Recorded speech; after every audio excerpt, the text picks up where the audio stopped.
Good morning बच्चों। एक question solve करते हैं। IIT 2019 में आया हुआ है। पेपर 1 का क्वेश्चन नंबर 5 है। आप देखो, सरफेस टेंशन का क्वेश्चन है। This question is from surface tension topic. ठीक है, देखो क्वेश्चन शुरुआत में देखने में आपको कंफ्यूजिंग लगेगा, लेकिन अगर आप क्वेश्चन को ध्यान से पूरा पढ़ डालोगे तो आपको समझ में आ जाएगा क्वेश्चन इतना मुश्किल नहीं है, बहुत ही सिंपल है।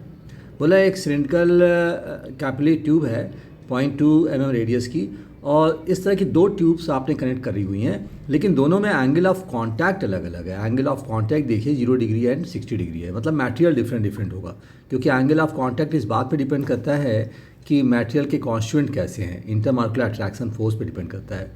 The capillary tube is dipped vertically in water in two different configuration, case 1 case 2। अब देखो, जो ट्यूब T1 है, ट्यूब T1 के लिए एंगल ऑफ कांटेक्ट 60 डिग्री है, एंड ट्यूब T2 के लिए एंगल ऑफ कांटेक्ट 60 डिग्री है। ठीक है, 0 डिग्री एंड 60 डिग्री।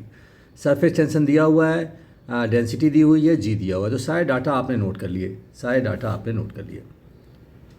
अब देखो क्वेश्चन में क्या पूछ रहा है, पहले क्वेश्चन को आप 1 बाय 1 पढ़ डालो। The correction in height of water column raised in tube due to weight of water contained in the meniscus will be different for both the cases. Obvious सी बात है, दोनों केसेस में अलग अलग होगा ही, क्योंकि T1 और T2 दोनों के लिए एंगल ऑफ कांटेक्ट अलग अलग है। तो ऑप्शन 1 तो सीधा ही सही हो गया। दोनों केसेस के लिए एंगल ऑफ कांटेक्ट अलग अलग है, तो capillary rise will be different in both the cases. आप कैपिलरी राइज यहाँ पे निकाल लो। कैपिलरी राइज केस 1 में देखिए 2t cos theta upon r rho g, r radius of curvature of the tube होता है, and theta is the angle of contact. जानते हो आप ये फार्मूला, वेरी पॉपुलर फार्मूला, आप इसको यूज़ कर लो और h की वैल्यू निकाल लो। अब दूसरे वाले केस में आपको कैलकुलेट करने की ज़रूरत नहीं, उन्होंने एंगल ऑफ कांटेक्ट 60 डिग्री दिया हुआ है, सीधा ही आपका आंसर आ जाएगा 1/2 करके। ठीक है ना, सीधा ही आपका आंसर आ जाएगा, कैलकुलेट करने की ज़रूरत ही नहीं। तो थोड़ा चालाकी से काम करना है पेपर में। ठीक है, तो T1 और T2 दोनों केसेस में लिक्विड का राइज अलग अलग होगा, तो ऑप्शन 1 सही हो गया, सीधी सी बात है। ठीक है, बोला केस 2 में आ जाओ आप। इस केस में 2 में देखो, capillary if the capillary point is 5 centimetre above the water surface. ये जो कैपिलरी है ये वाटर सरफेस से 5 सेंटीमीटर ऊपर है, जो जॉइंट है। The height of water column raised in the tube will be 3.75 centimetre. वो बोल रहा है कि कैपिलरी 2 में आप देखो, कैपिलरी 5 सेंटीमीटर पे कैपिलरी पॉइंट है। The height of water column raised in tube will be 3.75 centimetre.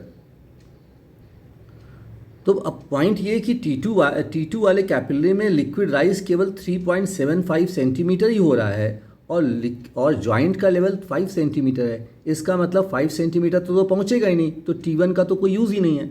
आप समझो, T1 का इसमें कोई यूज़ ही नहीं है, तो capillary will rise to 3.75 centimeter only.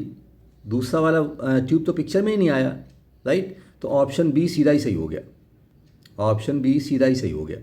सही ना, ये बात आपको समझ में आई, क्योंकि जो जॉइंट है वो 5 सेंटीमीटर पे है, और लिक्विड का राइज सिर्फ और सिर्फ 3.5 सेंटीमीटर हो रहा है। ये बात समझो, इस वाले ट्यूब में लिक्विड का राइज सिर्फ और सिर्फ 3.75 सेंटीमीटर हो रहा है, तो जॉइंट की तो ज़रूरत ही नहीं है, जॉइंट तक तो वो पहुंचा ही नहीं। ठीक है, अब केस 1 में आ जाओ। केस 1 में देखो 5 सेंटीमीटर ऊपर। In case 1 if the joint is kept 8 centimetre above the water surface. अब यहाँ पे 8 सेंटीमीटर ऊपर है, और T1 में लिक्विड का राइज केवल 7.5 सेंटीमीटर ही हो रहा है, हमने कैलकुलेट किया हुआ है, राइट। इसका मतलब जॉइंट तक तो लिक्विड पहुँचेगा ही नहीं, तो ये आंसर भी सीधा सही हो गया। सही है, बात क्लियर हुई। जॉइंट की ज़रूरत ही नहीं है, 7.5 सेंटीमीटर का ही राइज हो पा रहा है, और 8 सेंटीमीटर ऊपर ये पॉइंट जॉइंट पॉइंट है। ठीक है, तो ऑप्शन सी भी सही हो गया, A B C 3 ऑप्शन सही हो गए। अब आप आ जाओ डी पे। In case 1 if the capillary joint is 5 centimetre above the water surface, the height of water column raised in the tube will be more than 8.75 बोल रहा है। अब आप ध्यान से पढ़ो यार, एक में राइज हो रहा है 7.5 सेंटीमीटर, और दूसरे में राइज होता है 3.75 सेंटीमीटर। ठीक है, 5 सेंटीमीटर यहाँ पे राइज हो गया, 5 सेंटीमीटर यहाँ पे राइज हो गया। अब उसके बाद आपको मिल गया कैपिलरी T2 मिल गया, तो इसमें राइज कितना हो सकता है, इसमें हो सकता है 3.75 सेंटीमीटर। तो मैक्सिमम जो टोटल राइज हो सकता है वो 8.75 हो सकता है। 8.75 से ज़्यादा लिक्विड राइज हो ही नहीं सकता। तो बोला मोर देन 8.75, तो ऑब्वियस सी बात है ये गलत हो गया। ये लॉजिक समझ में आया? मैंने कहा 5 सेंटीमीटर वो ट्यूब 1 में जाएगा, ट्यूब 1 में ऊपर जाएगा। जैसे वो 5 सेंटीमीटर ऊपर राइज किया उसे ट्यूब T2 मिल गया।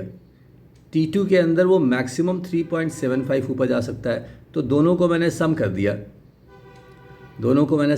तो 8.75 आ गया। तो इससे ज़्यादा तो लिक्विड ऊपर जा ही नहीं सकता, ठीक है। लेकिन ये बोल रहा है कि विल बी मोर देन 8.75, तो ये सिंपली गलत हो गया। तो option A, B, C are correct. देखो यहाँ मैंने एक्सप्लेनेशन लिखा है, मशवली आपको समझ में आना चाहिए। In T1 liquid can rise up to 7.5 centimeter, but only 5 centimeter is available to the liquid rise, ठीक है। लिक्विड 5 सेंटीमीटर ऊपर चला गया।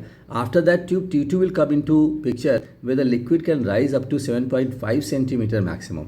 सो total rise can be 5 + 3.75, 8.75 centimeter. So more than 8.75 centimeter is definitely not possible, ठीक है। तो ये आपका आंसर हो गया। तो इसे अपने आप एक बार क्वेश्चन को ढंग से पढ़ोगे, क्वेश्चन अपने आप सॉल्व हो जाएगा। Thank you very much.